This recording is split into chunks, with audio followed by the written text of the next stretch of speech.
afternoon, everyone. Welcome back to Brahmagupta Physics Colloquium. Today's speaker is Dr. Dipsika Jaiswal Nagar from IJR Trivandrum. So, I would like to share a brief introduction about our speaker. Dr. Dipsika Jaiswal Nagar is an associate professor in the School of Physics at IJR Trivandrum. She did her PhD from TIFR Mumbai and worked as postdoctoral fellow at Seoul National University, South Korea, University of Frankfurt, Germany, and University of Hyderabad, India. Her research interests are high temperature superconductivity, quantum magnetism, quantum information in condensed matter systems, and energy materials. Now, may I request everyone to please join me in welcoming Dr. Dipsika Jaiswal Nagar to the dais to deliver her talk. So let me start by thanking the organizers, specifically Nirmala and Prabha, for inviting me here. It's a pleasure to be giving a talk here at IIT Madras. Today I'm going to discuss this work on which we have been doing some things for the last few years. Okay, so let's start by asking this question: what do experimental condensed matter physicists do? And the answer, of course, depends on which experimental condensed matter physicist you're talking to. So if you're talking to a physicist like me, what we do is we take a piece of material. This is a single crystal of a high temperature superconductor that we have grown in our lab. Subject it to temperature change.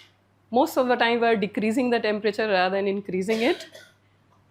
Measure some physical property. So in this case, what you see is a plot of magnetization as a function of temperature for different values of fields, and hope for Bazinga. So whether Bazinga comes or not is very strongly dependent on what material you are studying and what is the ground state, and if you're lucky enough to see things. So in order to understand the magnetism of a certain special class of magnets, I will first take you to phase transitions, and the specialists may please excuse me for this, but the common example of a phase transition which we have seen in our lives is the ice-water transition, right? Yeah, so as I was saying, that if you take a piece of ice and leave it at room temperature, in this case you are increasing the temperature, what you find is that at a very distinct value of temperature, there is a transition between ice to liquid, and this is the ice-water transition. It happens at a sharp temperature, and that is called as the melting point of this material. Okay. The next example that I want to show to you, this. So here is a magnet, and we place the magnet there. I take a material, and what you see is that I have heated this material, and this material, heated material, is kept in front of the magnet, and we allow it to cool. Okay, so you see that this material, which was not attracted to the magnet at a particular value of temperature, it became magnetized, and so there is a phase transition from a non-magnetic material to a magnetic material. Okay, so this is an example of a non-magnetic to magnetic transition, and it also happens at a very sharp temperature, and we call this as the Curie temperature. Okay, now suppose I had a microscope, and I was able to take this material and put it in front of the microscope, and I was able to see the structure. Microscopically, what was the structure of this material? What I will find is this. So the black dots that you see here, these are position of atoms. So you assume that you have a crystalline solid.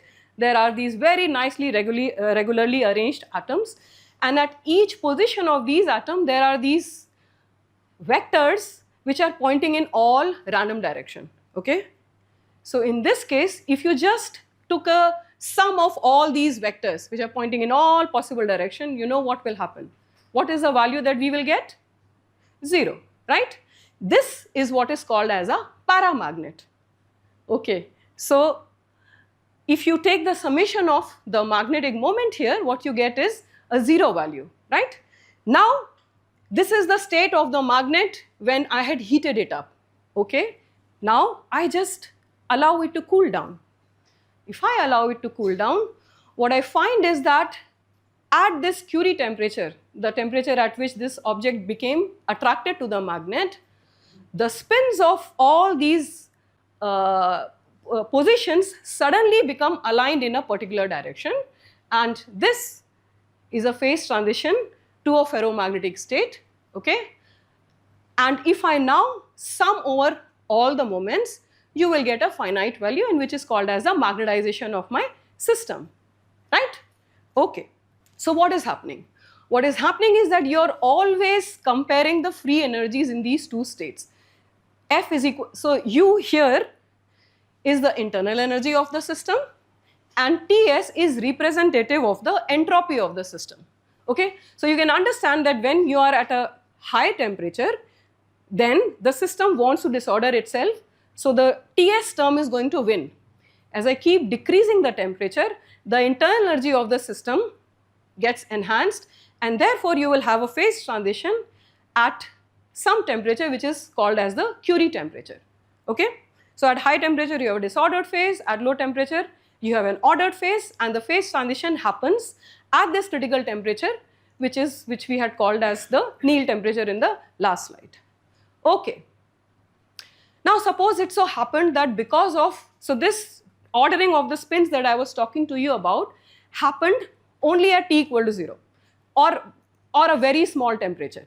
Now because of temperature, there is enough energy for these spins to flip. So suppose you have a configuration like this, that one of the spins which was aligned like this became directed in the opposite direction. So if you now measure the magnetization of this object, you will know that it has decreased, right? Because you have a one spin which is in the opposite direction. So this is an example of a fluctuation, and this results in a reduction in magnetization. So if you keep increasing the temperature, slowly as a function of time, more and more spins are going to get disoriented, and you will have a phase transition from this ordered magnetic state to the disordered paramagnetic state. Okay, so far so good. So now I will introduce to you the concept of criticality. So suppose I am measuring that magnetization, the summation of all spins, as a function of temperature. So what do you expect from the basis of this argument, that if I start from a finite value at T equal to 0 as a function of temperature, as I keep jacking up the value of temperature, this magnetization is going to go down, and at this critical value, which is called as the critical point, the magnetization goes to 0. So with an increase of temperature, the magnetization is decreasing. Yeah, this is an example of a second order or a continuous phase transition where the order in the system changes continuously. Okay, so there exists an order parameter which is 0 in the disordered phase, and which attains a finite value. It has a finite value of the order parameter in the ordered state.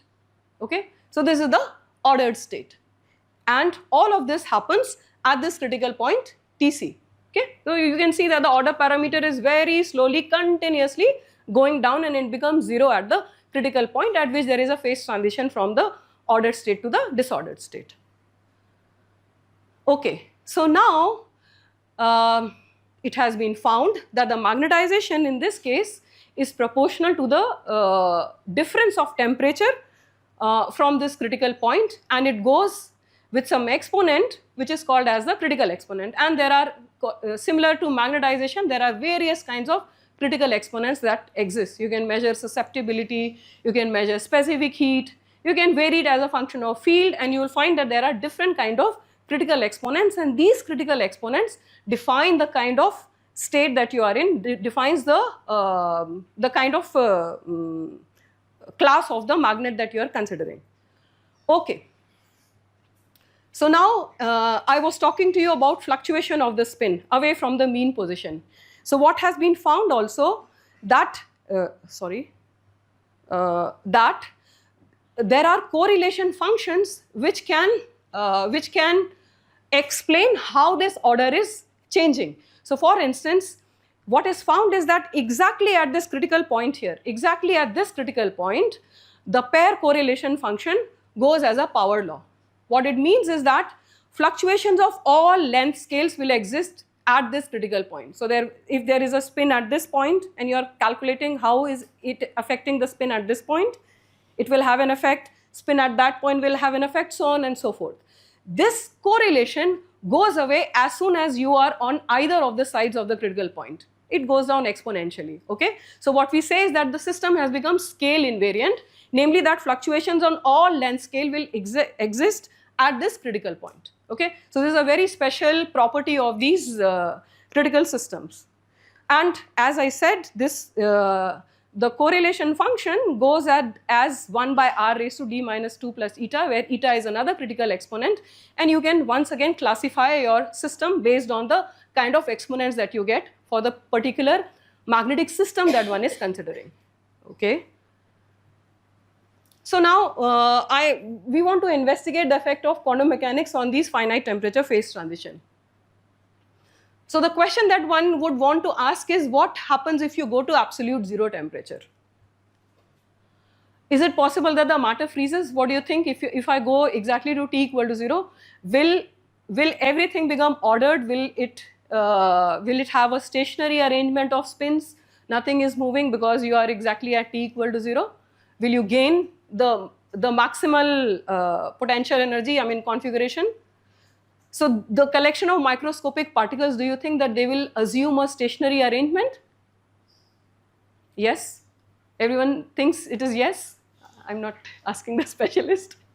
Okay, so fairly reasonable thing to imagine that you go to t equal to 0 and there is no temperature to affect your movement from the mean position, so you should be getting a stationary arrangement.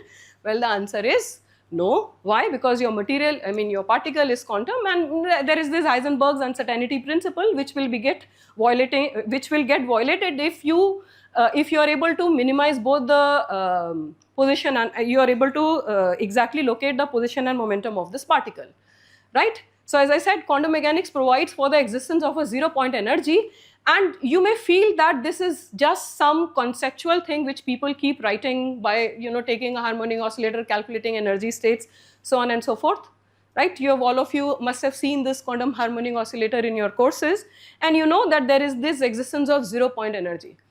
Do you see the effect of this zero-point energy in any physical material that you may be aware of? There is one in your department. Take a guess. Because of these very large quantum mechanical fluctuations, this results in very large zero-point vibration amplitude, and that is exactly the reason why helium remains liquid. If you go to the helium plant down, you will find that helium is a liquid at ambient pressures. I mean, unless you apply pressure, you need really large values of pressure to solidify it.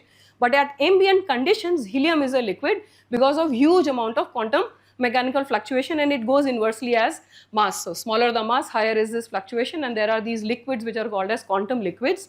And of course, all of you know that helium is a very, very special liquid. It has beautiful properties about which maybe you can learn in your low temperature course or something. Okay, so here is the deal. So I said that quantum fluctuations have deep consequences for helium, right? Does it have similar consequences for other physical materials? And the answer is yes. The strength of such fluctuations can be tuned by non-thermal control parameters such as pressure or magnetic field. And an example is this. So suppose you had this ferromagnet. So, we reduced the temperature and we found that there was a spontaneous transition from a paramagnet to a ferromagnetic state. The spins were all aligned, right? Now, let's say I apply a magnetic field in the perpendicular direction. Here is my spin aligned state, and I apply a field in this perpendicular direction. What will happen is that, what people have found also experimentally is that as you keep increasing the value of this field, this ordered state will transform to a disordered state of a paramagnet, okay? At sufficiently large value of field, a phase transition occurs from the ordered ferromagnetic state to a disordered paramagnetic state. And such phase transition which occur at t equal to 0 Kelvin and driven by quantum fluctuations are called as quantum phase transition, to differentiate it from the finite temperature phase transition which are termed as classical phase transition. Yes?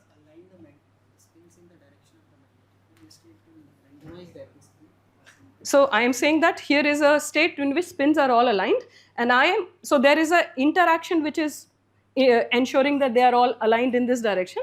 And now I'm applying a perpendicular magnetic field.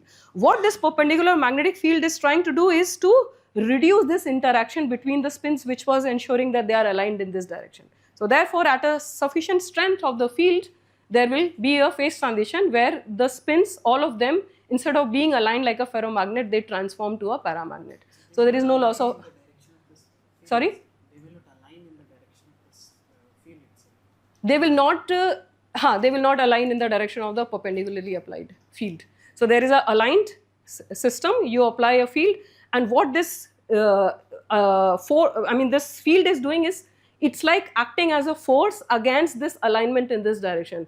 And it so happens that there is a competition between this energy which is trying to align these objects in this direction with this perpendicular applied field energy which is trying to disorient it, and some certain values of the control parameter, which is field in this case, you will have a phase transition from an ordered ferromagnetic to a disordered. But it's a quantum paramagnet in the sense that you're still at t equal to 0. Yeah. Question is, if it were vector spinning to continuously overtake, Yeah. it is supposed to be an Ising spin. Ising spin. Okay. Yeah. Sorry. That is correct. So you are assuming that the spins are either this or that. They have only, it's not a rotationally invariant. Yeah. Correct. Yeah. I should have added that. Sorry. Thank you. Yeah. So,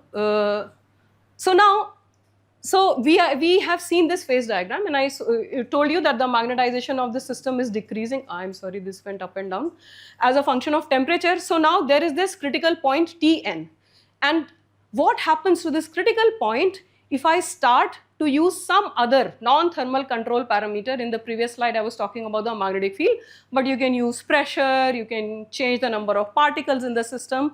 If you do all of that, what happens to this phase transition temperature Tn? So let's say on the y-axis you have some temperature, and on the x-axis is some control parameter R, as it is called. It can be, as I said, any value, pressure, this, that. And if you do that, then what is found is that this finite temperature phase transition, that starts to depress. And as I said, exactly at this control parameter, the critical value of that, this phase transition temperature which was happening at a finite temperature starts to happen at t equal to 0, and therefore this point, in analogy to the critical finite temperature critical point, is called as the quantum critical point. Okay, and it separates different kinds of phases on either sides. I call them quantum phase 1, quantum phase 2. It could be an ordered phase, that could be another kind of ordered phase, this could be ordered and disorder, various kinds of things. It is also possible that this critical point is actually, it's broken by the existence of some other kind of phase. So it's a very interesting phase transition, and as I said, it's governed by quantum mechanical fluctuations, which is demanded by Heisenberg uncertainty principle. And you can ask this question that, you know, it is happening at t equal to 0, so you are not able to access t equal to 0, and anyways third law of thermodynamics says that you can't reach there. So what is the point of this phase transition? Is it just a theoretical construct for me? And the answer to that is that the effect of this critical point, which sits at t equal to 0, can be felt over a large portion of phase space, large values of temperatures, and in a cone-like region which is called as the quantum critical cone or a quantum critical region. And the boundaries of these are predicted to go as R minus RC. RC is the critical value of that control parameter, mod of that raised to nu z, where nu and z are two different kind of exponents. Z is called as the dynamic critical exponent, and nu is the correlation length critical exponent. So like many of the people in this department work, they can, you know, theoretically calculate these exponents for different kinds of systems at play, and we can do experiments and check what interesting physics we can understand by doing measurements on these kind of systems. Okay. So now in literature, there are very, very few experimental systems which actually show such clear-cut cones. The best example to date till now was on this heavy fermion system, as it is called, on ruthenium, ytterbium ruthenium silicon 2. What you are seeing is on the y-axis is temperature, on the x-axis is field, and these color maps that you see are plots of exponents of resistance as a function of temperature. So R has been measured as a function of temperature for different value of fields, and this number varies from 1 to 2. So what is found is that in the quantum critical region, the exponent is very different from 2, which is expected for a Fermi liquid. Okay, so phase diagrams are very important to us, and the more number of phase diagrams we have, the more in detail we can investigate the physics of such systems. Okay, so then the second question that I want to put to you is the question of reduced dimensions. So suppose we have a three-dimensional material, and now I want to reduce the dimensionality of that. What do I mean by reducing the dimensionality of a material? Can you actually make a material from two-dimensional material to from a three-dimensional material to a two-dimensional material or a one-dimensional material? Experimentally, if you have to do that, what should I do? So let's say I make a thin film of something. So you assume that the interactions are mostly in 2 dimension, or you have very thin layers, or you make chains. So you are able to go into a reduced dimension. And the question is, if I reduce this dimension, is it going to have an effect on the criticality that we have seen, right? Finally, because the atoms are the same, the interaction strength between them is also the same. So why should a reduced dimensionality have any effect on the system whatsoever? Okay, so the question is, does the space dimension in which they interact matter, and whether we are going to get any ordered state? And the answer is that it depends on the space dimensionality and spin dimensionality. Okay, so what is known is that for dimensional less than 2 with 3-dimension spins and short range interaction, there can be no ordering at finite temperature, and this is a very celebrated Mermin-Wagner's theorem. So it says that in D less than 2, for continuous symmetry and short range order, you will not have any phase transition. Okay, so this is what will happen. So order exists only at t equal to 0 for D less than 2D materials, D less than 2. Okay, so now what happens if I go to 1 dimension? If what happens to magnetism if the space dimensionality is reduced to 1? So this is an example of what is called as the Heisenberg spin in the sense that, so the blue atoms, the blue spheres that you see are position of atoms on a chain, and the red arrows that you see are spins, and you can see that the spins are pointing in all possible direction in space. Okay, so this is an example of a Heisenberg model. I will introduce to you this model in the next slide. And what is found is that the fluctuations are so strong that ordering does not occur even at t equal to 0 for such systems.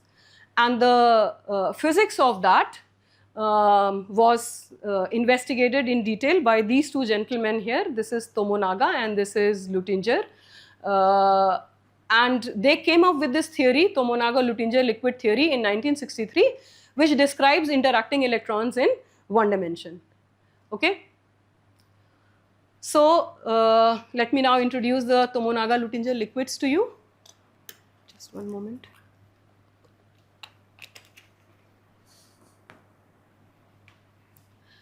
So many of you must be knowing that the theory which describes interacting electrons in the metallic solid is called as a Fermi liquid theory. So what you have is, what I have drawn is a Fermi sea. So what you have is a very well formed Fermi sea and Fermi surface if your material is a 3-dimensional material. And there are lots of low energy particle hole excitations across the Fermi surface. In 1 dimension, this Fermi surface is reduced to just 2 points. So there are just 2 points which is now the Fermi surface, if you want to call it. I mean, they are now just 2 points, there is no surface. And the Tomonaga-Luttinger liquid describes the interacting electrons in 1 dimension for these materials. So Fermi surface, as I said, is just 2 points. And in 2D and 3D, a continuum of energy exists for all values of Q. In 1D, only low energy excitations which are possible are near Q equal to 0. These are all the predictions for the Tomonaga-Luttinger liquid. If your material has the property of that, this is what it is supposed to do. And the particle hole excitation in this case are bosonic in nature. Okay, so now let's say, I think many of you must have seen this state. So this is the Néel ordered state on the top, and a finite temperature fluctuation will result in a classical spin wave excitation like this. So excitations of the ground state occur as spin waves in 3D. And what you have is a very well defined dispersion. So you have values of energy for all values of momentum, specific given values of energies for different values of momentum. The excitations of the ground state of a Tomonaga-Luttinger liquid are what are called as spin-ons. So what you see is that on the top graph, what I have drawn for you is a spin which is flipped, right? So what you see is that there is a spin flip like this. So this spin flip is corresponding to generation of excitations which are called as spin-ons, and spin-ons, as you can see, are always generated as pairs. So there is this one spin-on, there is another spin-on, and then they frequently travel and they form what are called as domain walls. Okay. So they are generated as pairs and act as domain boundaries between antiferromagnetic regions. And the prediction for a spin-on is that there will be a continuum like this. So basically, if you have a look at the values of momentum here, what you find is that for each value of momentum, there is a large value of energies which will come. So this is called as a spin-on spectra. There is a lower bound here, there is a upper bound here, and for a very, very long time, this was only a theoretical prediction, because experimentally people had not seen such a spin-on continuum. Okay? Yeah. Okay, fine. So the other few properties of a Tomonaga-Luttinger liquid is that unlike 2D and 3D where individual motion is possible, in a Tomonaga-Luttinger liquid the motion is very highly correlated. So density fluctuation actually becomes the correct basis to describe this, and this is how the Hamiltonian for a TLL is written. And for details of this Hamiltonian, you may please contact Rajesh. He will explain you. So phi x is the field. What I want to stress on you is that you don't worry about this complicated Hamiltonian. This Hamiltonian is characterized by only two parameters. This u is what is called as the spin-on velocity, and k is what is called as the Tomonaga-Luttinger liquid interaction parameter. Okay, so u is unlike the velocity of light in a relativistic free theory, which is a fixed value, u varies as a function of your control parameter. So I am not aware of any system where experimentally people have actually figured out the value of u and k in a Tomonaga-Luttinger liquid. Okay, so if k is less than 1, so by the way, there are a large variety of Tomonaga-Luttinger liquids which can be formed, and they are characterized by this value of parameter k. When k is less than 1, then this parameter is a repulsive interaction, so which means that your TLL is a repulsive liquid. If k is greater than 1, then your Luttinger liquid is a attractive liquid. And the correlation functions, this was given by Luther, that this also goes as a power law, and these are the properties of a Tomonaga-Luttinger liquid. So basically, if you have a material, it should have these properties. It should be critical, it should have those values of u's and k's. Sorry. Repulsive liquid, that like the spin-ons will be repelling each other. So the excitations are not trying to come near each other, they are trying to go away from each other. Okay. So yeah, so these were the predictions of the theory, and Now, let me describe to you the thermodynamics of a spin-half antiferromagnetic Heisenberg chain. This is an example of that. I told you that blue spheres represent the position of atoms, and these red ones are the position of spins on each one of them. The Hamiltonian of a spin-half Heisenberg chain is given by this. J is the exchange coupling constant. Si and Si plus 1 denote the spin vectors on the ith and the nearest I plus 1th site. This Hamiltonian looks very simple. I mean, it is very simple, but the physics of that is non-trivial, I would say. So this was solved exactly at t equal to 0 by Bethe in 1931, and it was extended to finite temperature by Klumper by what is called as the thermodynamic Bethe-Ansatz in 1998. And what he showed is that this velocity, the spin-on velocity, is actually just pi times j. So he also found that the spin-spin correlation function decays algebraically as 1 by r, and so which means of course that it is quantum critical at t equal to 0, and the gapless excitation spectrum should have a quasi-linear dispersion. So this was the first experimental realization of a spin-half antiferromagnetic Heisenberg chain. This is a celebrated material, potassium copper fluoride. You can see that just like how it was predicted theoretically, people have seen this dispersion. You see, there is a continuum of states occurring for all values of the wave vector. So the ground state of a spin-half Heisenberg chain is a Tomonaga-Luttinger liquid, and we don't expect any magnetic long-range order at t equal to 0 Kelvin. And also Giamarchi and all predicted that the value of the parameter k, the Luttinger parameter, should be 0.5 at h equal to 0. Okay, so if you now make a phase diagram for such a Tomonaga-Luttinger liquid, it was found that it is critical not only at t equal to 0, but also with finite values of fields. So the exponent decreases very slightly from 0.5 to a value which is around 0.45 once you reach the saturation field. So as I said, it is critical also with respect to an applied field up to a saturation field Hs, and beyond Hs it transforms to a new state which is called as a fully polarized state. Some people also use the word ferromagnetic, but I don't know whether it's a correct thing to do.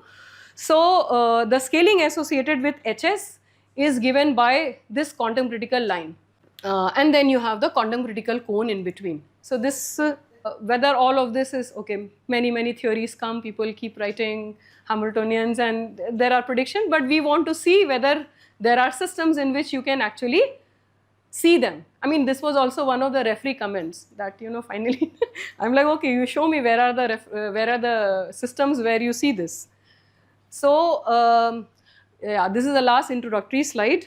So Wilson's ratio is the ratio of magnetic susceptibility to specific heat, and it is supposed to be an indicator of correlations in condensed matter system.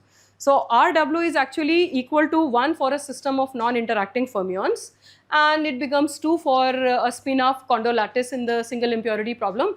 And I mean, I recently came to know that even for palladium, which is a simple metal near the Stoner's edge, the value of Rw is actually around 10, which means that it is really very strongly correlated. So it's, as I said, it's a measure of interaction effects and spin fluctuations in condensed matter systems, and Rw greater than 1 will occur in strongly correlated systems where spin fluctuations are enhanced. So for a TLL, it was shown by Guan et al. That Rw is actually equal to 4 times the Luttinger parameter. Okay, so this is the phase diagram which was made by He et al. In 2017. It is the contour, the color contour that you are seeing is from the Wilson's ratio. So you can see that the Wilson's ratio varies from 0 to approximately 10 in this phase diagram. And what is very intriguing for me as a physicist seeing this phase diagram is that Wilson's ratio seems to capture the quantum critical cone very well. You can see that there is a large value of the critical of this Wilson's ratio, which is around 10 in the cone region, and then there are these other regions which are demarcated as Tomonaga-Luttinger liquid, where the number is something, and the fully polarized state on the other side. He calls it ferromagnet, for instance. Yeah. So if you see the linear boundaries, see if he has plotted it from 8 to 22. This is magnetic field, real value of magnetic field, based on another system. I mean, a potassium copper fluoride, as I said, has a very large exchange coupling constant. So the saturation field there is about 200 Tesla or something, which is not accessible to lab magnets. So apart from our work, there is one other one-dimensional chain which I will show about. He has taken the experimental data from there and plotted it on his and he sees that there is this linearity across the critical point, but it's not extended over a large region of the phase diagram, localized close to the critical point. Okay, so as I said, these are the numbers for the TLL state, for the quantum critical phase, and for the fully polarized phase. And till our work, there was no experimental demonstration of Wilson ratio in a spin-off Tomonaga-Luttinger liquid. And the very good thing that we found as an output of this work was that we got a very clear example of a quantum critical cone in a many-body system. Okay, so the thermodynamics of a spin-half Heisenberg chain was done by Klumper et al. In 1998. These are plots of susceptibility as a function of applied fields. So you can see that there is this peak here which keeps enhancing as they have done it in units where J is 1. So exactly at the saturation field, the susceptibility is diverging. And then when you keep increasing the value of the applied field, then this divergence comes back. So yeah, and then they have theoretically calculated specific heat. So you can see that the specific heat also has a very nice peak at zero field, and then as you keep increasing the value of field, it decreases, and as soon as it transforms to the fully polarized state, because of the existence of gap, you can see that the specific heat drops exponentially, right? Because there is no density of states at the Fermi level as soon as you have reached the fully polarized state on the other side. Okay.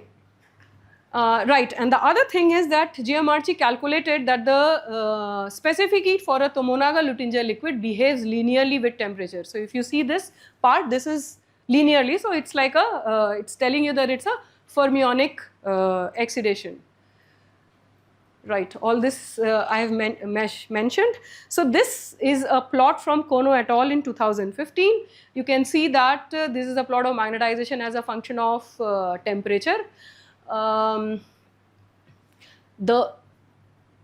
It gives you all the predictions from the theory, but the trouble with this material was that the exchange coupling constant in this case is 10.6 Kelvin.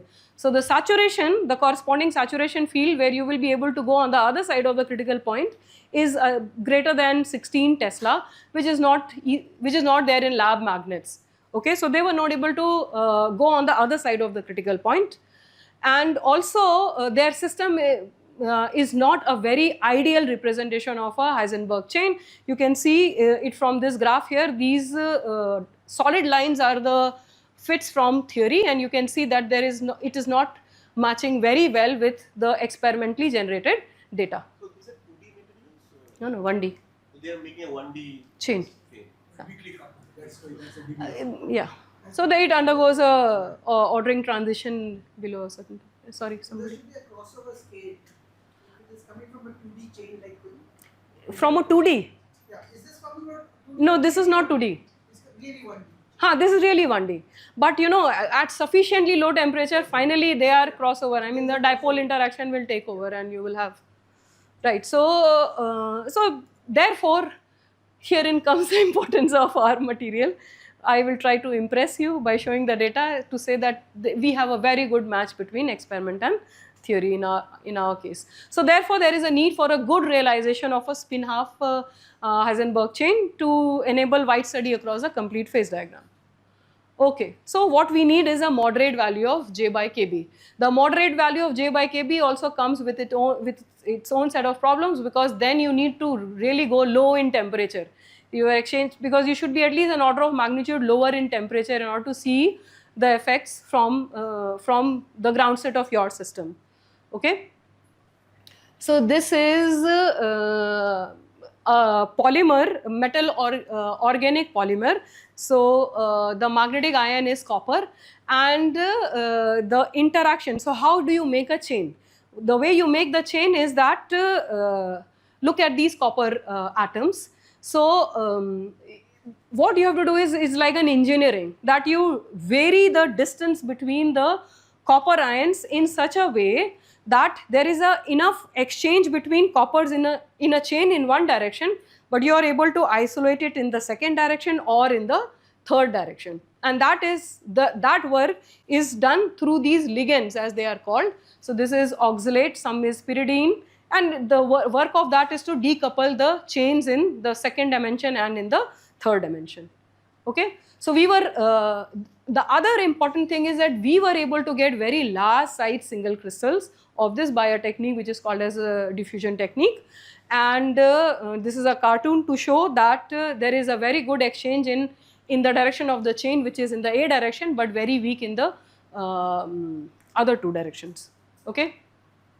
So the first thing to do is measure susceptibility as a function of temperature, and the red curve that you see is a fit to the experimental data from a model. Don't worry about that. It gives us a value of exchange coupling constant of the value 1.2 Kelvin, and the saturation is around 1.75 Tesla. Okay, so this is quantum Monte Carlo simulation done on the magnetization done as a function of field, and here also you can see that the fit is quite good. Okay, so which means that we have a system which seems to realize the spin-off Heisenberg chain very well. So then what we did is we measured magnetization, and the open circles are the data points, but the solid lines are calculations. They are quantum transfer matrix and Bethe-Ansatz calculations. These were done by Vidyadhiraja in JNC, and you can see that if I don't tell you, it will look like a symbol plus line plot on origin, right? So we were so the only fitting parameter that he had was the value of J by Kb. As soon as he normalized the curves with J by Kb, I mean, it just fell on top of the data. Yeah. In this case, it doesn't seem to. Delta seems to be really 1. You don't seem to be having anisotropy. All the materials are P block, carbon, nitrogen, copper. None of them are strong spin orbitals. Yeah. That's advantage. But I mean, maybe if you go like very low in temperature or something, maybe you will see vestiges of. On the scales, it doesn't. Yeah, delta. Yeah. So yeah, and so CUD, we call it for some reason, is a very good realization of a spin-off antiferromagnetic Heisenberg chain, and the low temperature peak is characterizing transformation from Comalanja TLL to QC phase. And then there are these predictions from Johnston et al. That this peak temperature will give you a value of the exchange coupling constant. Not only that, the value of magnetization at the value of field will give you the value of the Landes parameter G. So we found these numbers from the fit, and yeah. So at 1.5 Tesla, so what you find is that as I keep increasing the value of field, you can see that they keep shifting here, and now once we reached around 1.5 Tesla or 1.72 Tesla, we were not anymore sure which value of field corresponded to the saturation value of field, right? Because they seem to be diverging, at least in this values of applied field, right? So therefore we did some scaling analysis to figure out the value of saturation because it went below the temperature range. So this is measured in the millikelvin squid, which can go to around 380 millikelvin. All these things will be in ppms. This is done in squid. Yeah. So we have, after a long struggle, we were able to repair it and go to low temperature. So this data is from our lab. Yeah. So, and then when you keep increasing the value of field, you can see that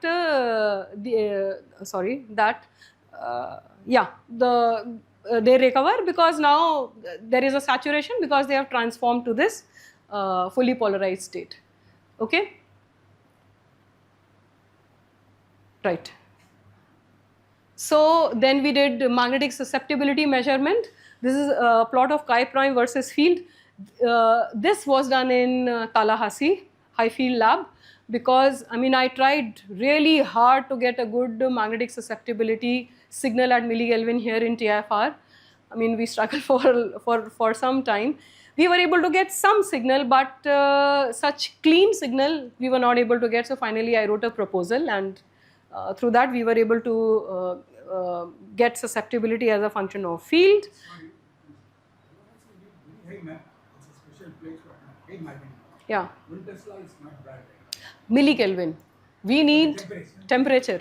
You know, yeah, correct. But yeah, so either you set up AC susceptibility in the lab at very low temperatures with the squid. Ramke's lab only we tried, but somehow the signal was not good. The data was, the amplifier was giving us a huge amount of noise. And we tried all possible means of, earthing, this, that. Finally, I got frustrated and I said, okay, let me try writing. So this worked out. And so as you can see, once again, in this case also, you have this very nice peak, and as you keep increasing the value of temperature, because of thermal fluctuation, the peaks get broadened, right? So as in this case also, the solid line fits our quantum transfer matrix calculation and done with just one value of J by KB. So yeah, very good overlap and shifts to lower value of field due to increased thermal fluctuations. So finally we did specific heat measurement, and the open circles here denote the magnetic contribution to the specific heat after phonon subtraction. So that for that phonon we have measured at higher temperatures, and then we have fitted it to one Debye and 2 Einstein mode, and then once we have calculated, once we have subtracted that, then this is the magnetic contribution. And once again, the open circles are the data points and solid lines are the fits to the quantum transfer matrix calculation. And I would like to say excellent match of data with theory. And so from here also we get the same value of the peak temperature, and the theory prediction is 0.59 Kelvin and we obtain 0.6 Kelvin, so which is within the error bars. What I will. Yeah, on the temperature, like around 5% of around 5%. Yeah. So let's say on the graph, how big? On each data point, I would say. On each data point. Yeah. So approximately, just show the range. The range of Lower. the size of the data point itself is, yeah, that is the error on the, yeah. So you That circle is the diameter of the circle is approximately the error on the data. Yeah. So and you can see that as predicted by GMRT, there is a low temperature linearity in specific heat. And so therefore these are spin-on fermionic excitations, and CM reduces as a function of fields because of the reduction in the spin-ons at the Fermi points. And once you are on the other side, as I said before, it's an exponential drop because we have transformed to a gapped state. Yeah. Okay, so in order to get the value of the saturation field, this field theory calculation was done by Sumiran Pujari at IIT Bombay, and you write the free energy in this form. So this is to the leading order, the first term, and the first term is the ground state of the field polarized state, and the others is asymptotic scaling close to the QCP. And what was found is that the magnetization different from the saturation value goes as root square root of T. So then when we plotted the difference of magnetization as a function of temperature, because around, see, we from other experiments we know that the saturation field is somewhere around 1.7. So we have done this scaling analysis for values of fields which are close to that. And we so for instance at 1.65 Tesla, 1.72 Tesla, 1.8 Tesla, and what we find is that there is a perfect straight line fit for the data at 1.72. So which means that the saturation field for this system is at 1.72 Tesla. You guys have done Bruneizen also for this? No. Bruneizen, because see the thing is our setup can go only to helium temperatures. We are in that sense handicapped because we don't have millikelvin at the moment. I really desperately want to do that. Bruneizen is something you always do, right? Bruneizen, You like Bruneizen, right? yeah, but Bruneizen we do only for materials which are from 2 Kelvin to above and not below. So yeah, students get very jittery. No, I want to do it, but so after this we will write a proposal for millikelvin dilution or something, and maybe next time I show you Bruneizen data.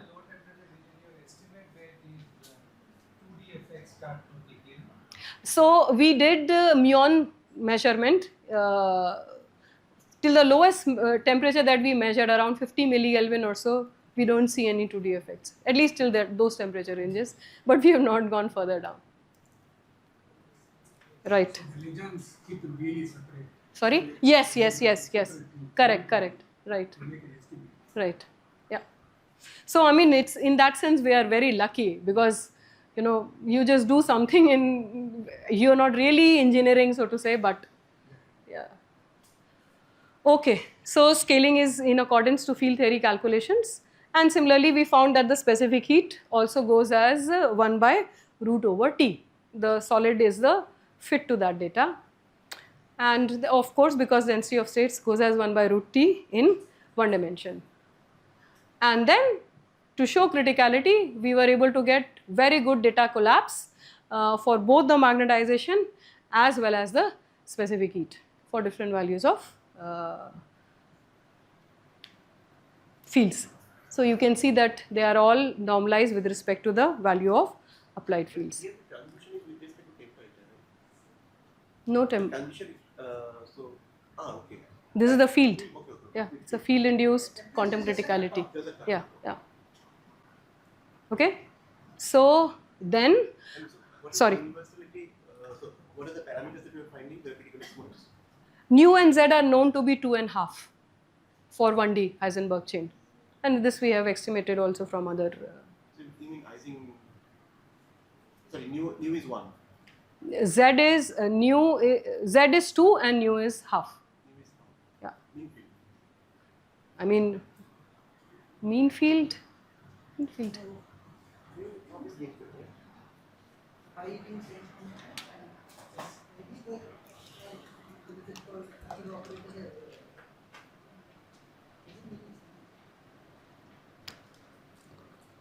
But why is Z2?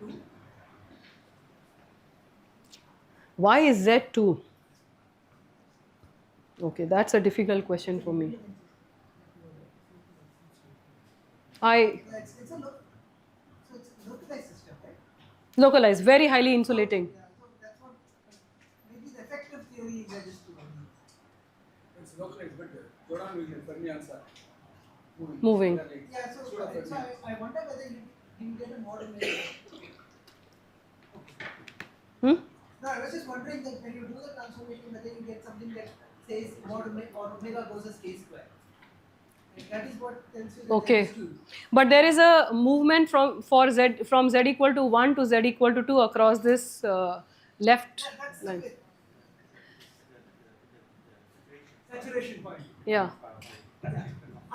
Okay. So from- what is- from omega going a These, you mean these? No, that one. That is just a fluctuation. Yeah. Then from the specific heat measurement, as I said, we saw linearity with temperature. So using that, we were able to calculate the spin-on velocity. Okay. So if you remember that the specific heat goes linearly with temperature. So now you fit the linear portion of your specific heat and you know the value of Na pi kb. So you can estimate the value of the spin-on velocity from that data, and what we found was that u reduces as I keep increasing the field, and of course that is because of the presence of string-like domains of polarized spins, because you know you're keeping up application of field, so you're switching the spins in the direction of the field, and therefore the, in some sense, I don't know whether we can say that it is becoming more massive as it is moving with field. No, no, see, that is How do Jordan we, Miller fermions. huh? It's good to think in terms of Jordan Miller fermions. Okay. Not with localized spins. Hmm. You do a Jordan Miller. Specific heat data with the AC susceptibility data, we were able to get the value of Luttinger parameter, and what we found is that at zero field the value was 0.55.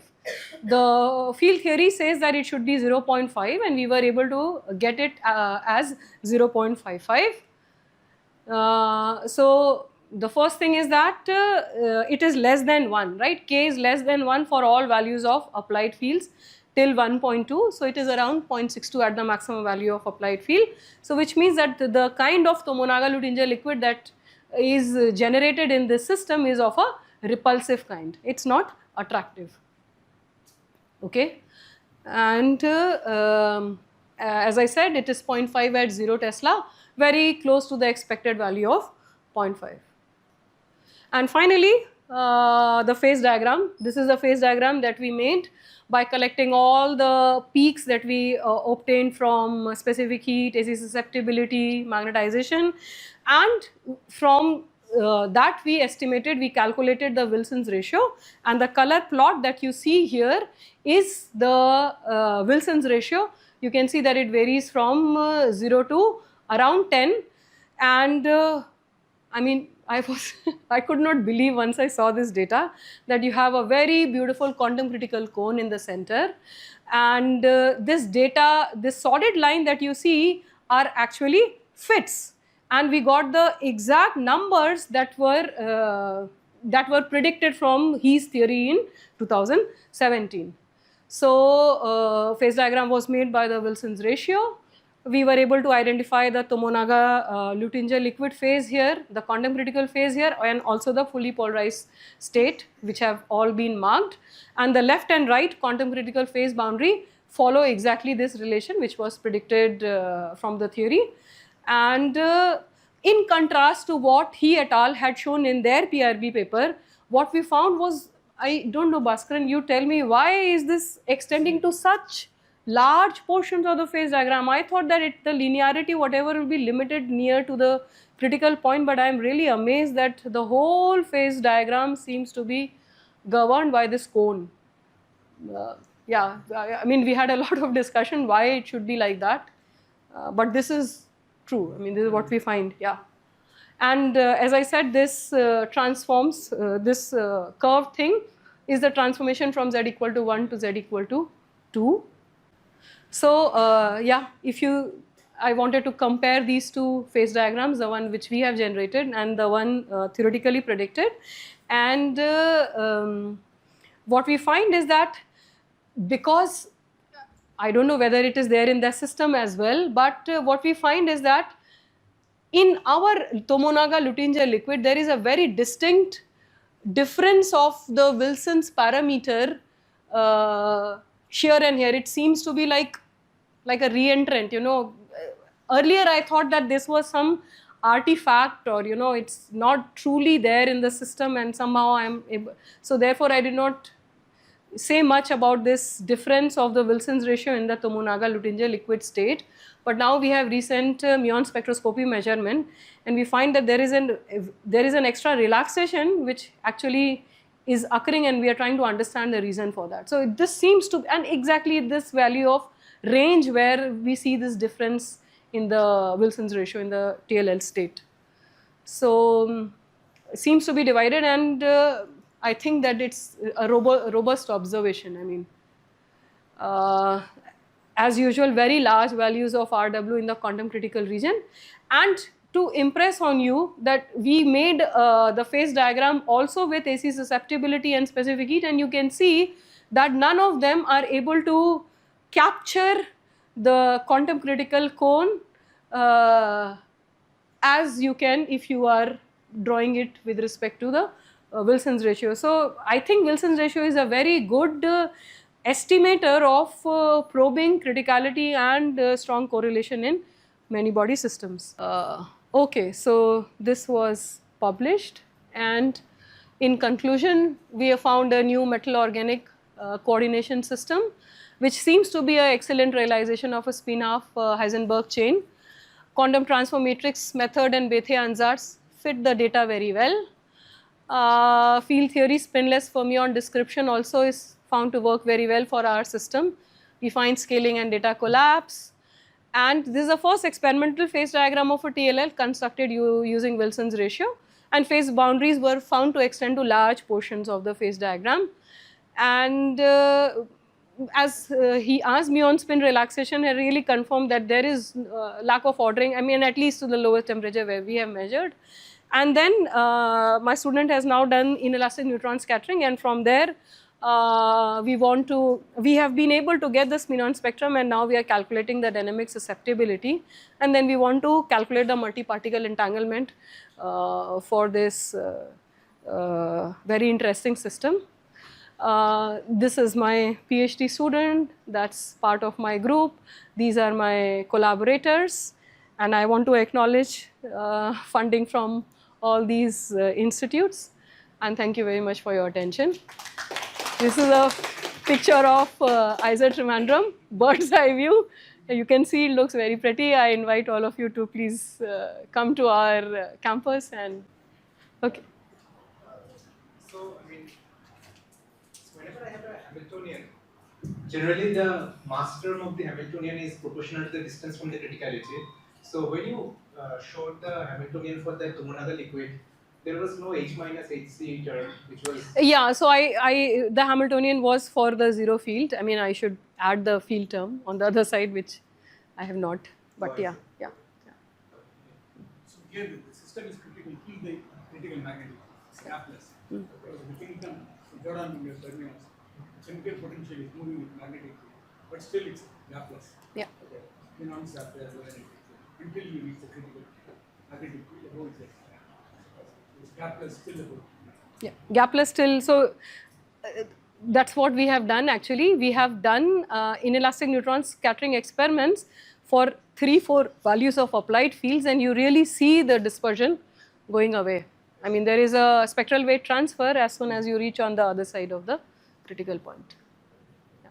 But I should have been more complete. But yeah. We are asking because it looks almost mean field theoretic. So that's why we are asking. Yes, yes.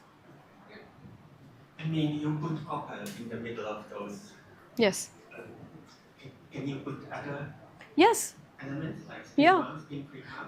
I mean, one would assume that you want to have materials with low values of spins. One dimensional and spin half is the one which is going to give us the maximum fluctuations, but you can replace it with other ions as well. And it will be better actually because copper is a very weak scatterer for muons and is oxalate separating the copper in the chain direction, and which one is pyridine, potassium pyridine on the, which is decoupling it in the other two directions. So I mean, if you calculate the copper-copper distance in the chain direction, that's around 3.1, 3.2 angstrom. But in the other direction, it is 11 and 20. I have not seen materials where you have such fantastic or the correct value of separation, that in the chain where you want a good exchange, it is around 3. So actually, because it is exactly like 3.1 angstrom, we thought that it was actually a direct exchange between copper, but from other experiments we realized that it is mediated through the oxalate ring. So that you control it to preparation condition? Preparation condition, yes. So therefore, it is nice to collaborate little bit with chemists.